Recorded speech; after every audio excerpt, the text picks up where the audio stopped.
Hi guys, good morning. Andito ako sa 7-Eleven. Ititreat ko yung sarili ko pagkatapos ko ng almost 2 weeks na ramay sa pinsan ko. Nito, kasi parang ano yung puso ko ba? Parang ang bigat. Kulang pa ako sa tulog, hindi pa ako nakakabawi. At saka, pagka naglamay ka pala, sinisingil ka pala yung mula gabi hanggang umaga. Natutulog din ako doon for short hour lang. Pero, yung talagang tulog na hindi pa ako nakakabawi. Ano lang, madali ang tulog lang, kumbaga. Kaya ito guys, iinom ako nito. Ito yung naging habit ko pagka may pera lang. Kasi, kumbaga, we should take care of our heart. And guys, dito ako sa 7-Eleven sa bayan namin.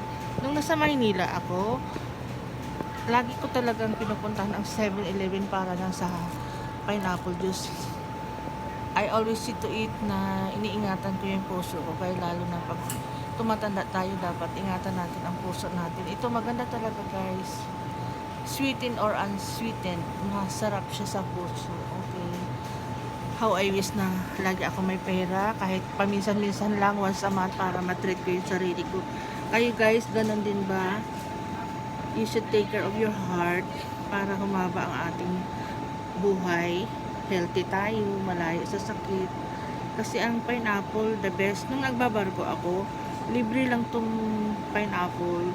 Doon sa Kiwis, no, naalala ko, bottomless ang pineapple na inano namin, pineapple juice na aming iniinom doon sa Burger King.